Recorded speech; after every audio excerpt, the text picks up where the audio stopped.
Ibu kenapa beriman? Karena punya akal. Baik. Karena itu hewan tidak beriman. Karena tidak punya akal. Kenapa kita mesti beriman? Mungkin sebagian besar sudah disampaikan Ustaz Felix. Karena ternyata Allah menjanjikan 5 hal dalam Al-Quran bagi orang yang memiliki iman. Jadi kita harus punya jawaban ketika ditanya kenapa mesti beriman. Karena memang orang beriman saja yang dijanjikan oleh Allah untuk mendapatkan 5 keistimewaan yang tidak ditemukan pada orang yang tidak beriman. Tapi kalau sampai siang hari ini kita beriman tidak menemukan 5 hal ini, berarti ada yang perlu disempurnakan dari keimanan kita. Dan ini menjadi PR Ustaz Felix nanti untuk bisa memberikan pesan ini kepada ibu sekalian. 1, Allah berjanji dalam Al-Quran, orang beriman itu pasti akan diberikan ketenangan dalam jiwanya. Itu ada di Quran surah ke-48 ayat yang keempat. Huwallazi anzalas sakinata fi qulubil mu'minin. Dialah Allah yang menjamin akan menurunkan sakinah, ketenangan dalam setiap jiwa orang-orang beriman. Ibu, orang nyari sakinah itu kadang harus berumah tangga dulu. Makanya ayat rumah tangga itu diantara tujuannya untuk dapat sakinah. Quran surah 30 ayat 21. Wa min ayatihi an khalaqalakum min anfusikum azwaja litaskunu ilaiha. Bukankah ibu ingin berumah tangga untuk mendapatkan samara? Samara kan saatnya sakinah kan? Jadi ada orang ingin mendapatkan sakinah harus berumah tangga dulu. Tapi ada orang yang belum berumah tangga pun itu oleh Allah akan diberikan sakinah sepanjang ada iman. Ingat, bukan di lisannya tapi dalam jiwanya. Huwallazi anzalas sakinata fi qulub. Ya, bukan, maaf ya, bukan fi fam, bukan di lisan, bukan fi alsinatil mu'minin, tapi fi qulubil mu'minin. Jadi orang beriman itu, kata Allah, jika benar imannya sampai ke jiwanya, aku akan berikan ketenangan dalam dirinya. Jadi kalau belum berumah tangga saja sudah dapat sakinah, apalagi kalau sakinah itu dibawa ke rumah tangganya. Pasti dipastikan 100%.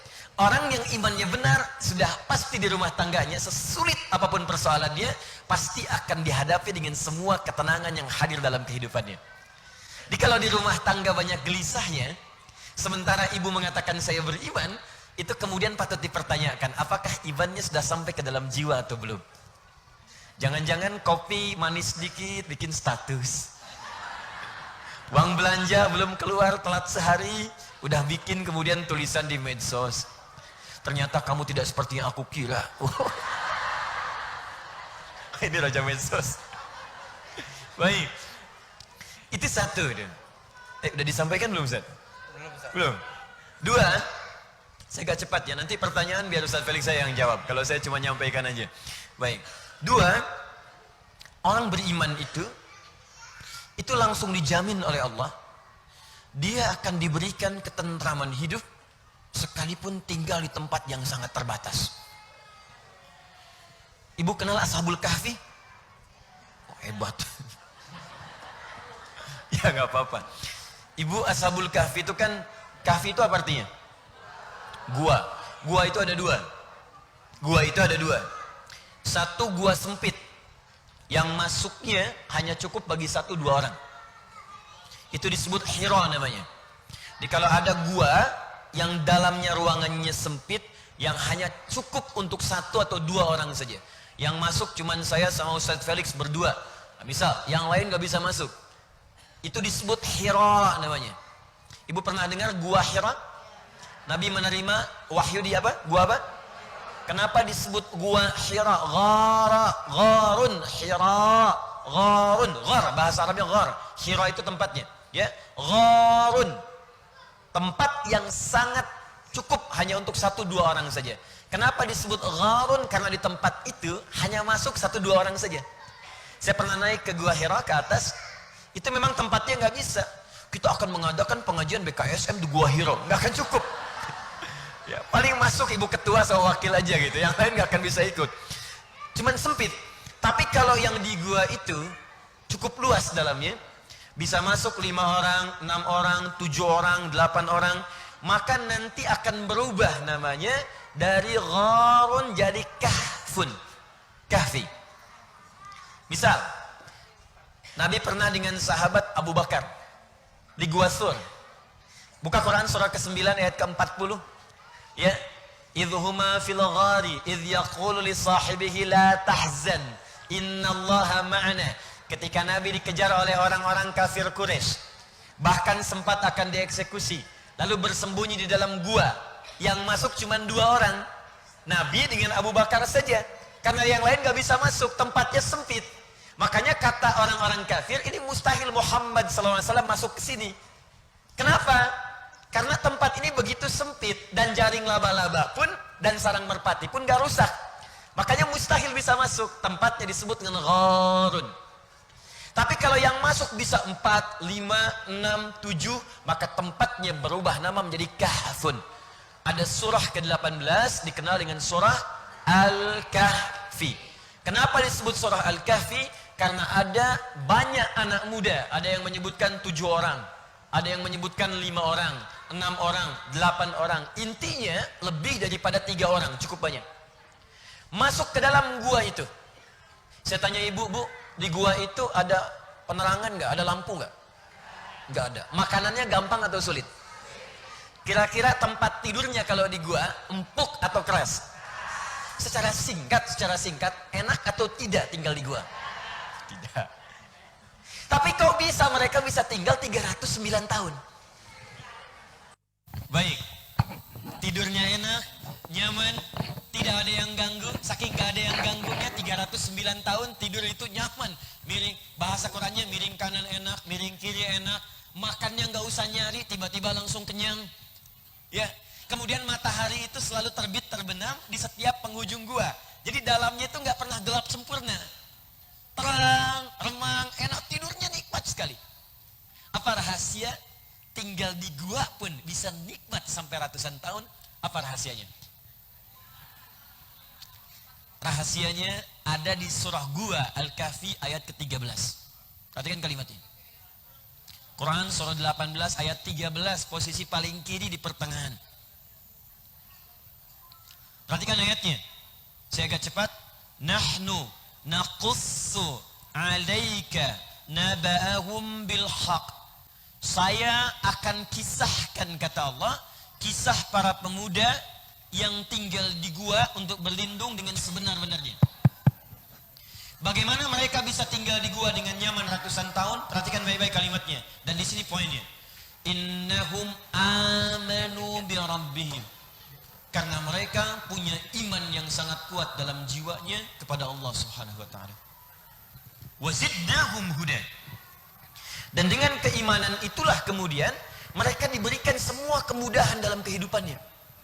Jadi Bu, kata Al-Qur'an tuh begini, kalau iman itu kuat dalam jiwa, maka tinggal di tempat sederhana pun, hidup terbatas pun, itu akan nikmat.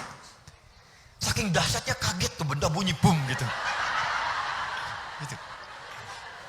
Jadi kalau iman itu kuat dalam jiwa, nggak ada istilahnya terbatas. Tinggal di tempat yang sempit pun, suasana terbatas pun itu akan terasa nikmat. Makan tempe pun nikmat, ada garam pun nikmat, jalan kaki pun nikmat. Tapi kalau iman yang nggak kuat, ibu punya pesawat terbang pun, itu selalu gelisah dalam kehidupan. Istana semewah apapun, kalau ketenangan, keimanan nggak ada dalam jiwa, itu otomatis hidupnya akan penuh kegelisahan. Nih kalau ibu mau tahu nih sederhananya begini, ibu pilih mana? Ingat ya, nggak ada pilihan ketiga dan jangan maksa. Maksa saya keluar sekarang. Lihat sini, kaya tapi gelisah atau miskin tapi tenang, pilih mana? Terus saya bilang, pasti pilih yang ketiga.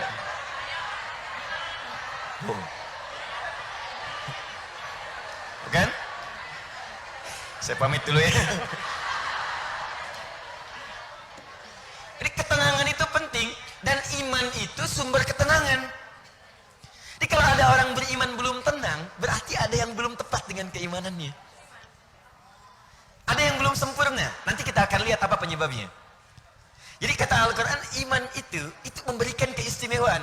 Ali bin Abi Thalib, Bu, ibu kalau misalnya ke Istanbul, itu nanti ada sebuah museum. Sangat terkenal sekali, Ustaz Felix sering ke sana. Ustaz ya, ada peninggalan Ali bin Abi Thalib kan? Dengan Fatimah Az-Zahra. Bu, itu bajunya gak sebagus ibu sekarang. Seragam. Mudah-mudahan masuk surganya juga seragam gitu kan. Ini pertimbangannya matang Ustaz pakai seragam begini. Kadang istihara dulu. Papa, mama pakai apa ya besok? Hijau atau kuning? Oh, Masya Allah. Kata suaminya hijau deh mah. Ya, kata mamanya kuning deh pak. Tuh. Nanya tapi udah punya jawaban. Begitu keluar merah. Dua, terakhir saya tutup. Setelah itu kembali ke Ustaz Felix. Saya hanya ingin sampaikan, sebetulnya imannya itu sudah sampai ke jiwa atau belum sih gitu. Sudah tenang atau belum? Nyaman atau belum? Terakhir yang ketiga bu. Ada 5, saya ambil 3 saja. Orang yang imannya benar, tak peduli laki-laki atau perempuan, tak peduli dia kaya atau cukup, besar atau kecil, kalau benar dia beriman kepada Allah Subhanahu wa taala, itu langsung mendapat kabar dari Allah, dia akan dijamin kebahagiaan dan kesuksesan hidupnya, profesi apapun yang ia jalani saat di muka bumi. Apakah ibu rumah tangga, dokterkah, apakah pengajarkah, ustadzkah, pokoknya semua yang ia lakukan diberikan jalan bahagia oleh Allah. Bahagia itu kan tidak harus ada dengan uang kan? Bahagia itu tidak harus ada dengan barang kan? Bagi sebagian orang minum teh itu sudah membahagiakan. Bagi sebagian orang minum kopi membahagiakan. Tapi bagi kebanyakan orang tambah uang belanja itu yang paling membahagiakan. Oke. Dilihat sini. Dalilnya Quran surah ke-23. Saya tutup. Qad aflahal mu'minun. Perhatikan cara menerjemahkannya. Quran surah ke-23 ayat 1. Quran surah ke-23 Al-Mu'minun ayat 1. Qad aflahal mu'minun. Baik, saya akhiri. Bu, qad itu kalau di ilmu nahwu namanya harfut tahqiq, huruf yang menjamin sesuatu dengan sempurna. Aflah dari kata falah asalnya. Falah itu kalau kita buka kamus bahasa Inggris itu punya 2 arti. Success and happiness. Sukses dan bahagia. Kalau sukses saja belum tentu bahagia, itu fauz namanya. Turunannya fauzi, faizah, faizan, fauzan, faizin, itu fauz. Disebutkan turunannya 29 kali dalam Al-Quran. Jadi kalau ada yang namanya ibu faizah, itu ibu yang diharapkan sukses dalam hidupnya. Ya, walaupun belum tentu bahagia. Ya, itu fauz. Ada yang bahagia. Kalau bahagia saja belum tentu sukses. Itu farah namanya, farihah. Perempuannya farah, laki-lakinya farhan. Muhammad farhan. Ya, farah misalnya kan? Itu artinya orang yang diharapkan bahagia dalam hidupnya. Walaupun belum tentu sukses. Tapi kalau Anda gabungkan bahagia dengan sukses, maka disebut falah namanya. Falahun. Falahun. Kalau itu kita genggam dan gak mau dilepaskan, sukses dan bahagia. Jadi penjahit, sukses, bahagia. Jadi guru, sukses, bahagia. Jadi dosen, sukses, bahagia. Jadi ibu rumah tangga, sukses dan bahagia. Maka ganti kalimatnya dari falah jadi aflah namanya. Aflah. Kata Allah, orang beriman itu pasti akan menggenggam kesuksesan dan kebahagiaan dalam hidupnya.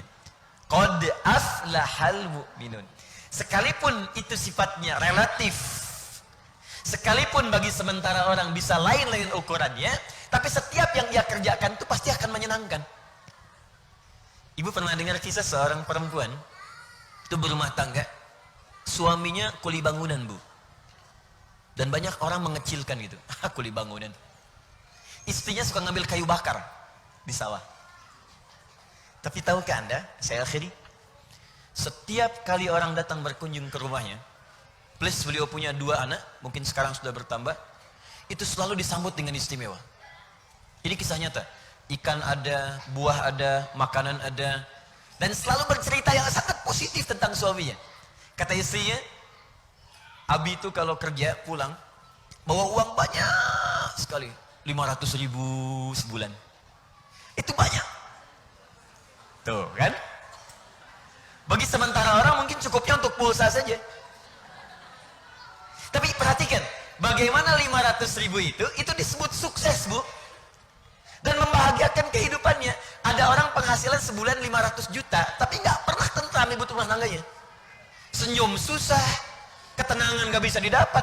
Ini 500.000 bisa berbagi, setiap orang datang, ikan ada, buah ada. Dan hidupnya nikmat. Mau berangkat mobil nggak usah siapkan bensin, tinggal tunjuk begini, taksi berhenti. Bayangin. Jadi gak capek. Dan yang paling dahsyat, tahukah ibu siapa keluarga itu? Ternyata keluarga itu adalah keluarga ahli iman dengan Al-Quran. Istrinya itu sudah hafal Quran dengan 7 riwayat. Yang suaminya kuli bangunan juga hafal Quran. Anaknya semua hafid Quran 30 juz. Allah berikan kekuatan iman dalam jiwanya. Dengan itu dia dapatkan kebahagiaan dengan Qurannya. Dunia itu kecil kata dia, 500.000 aja.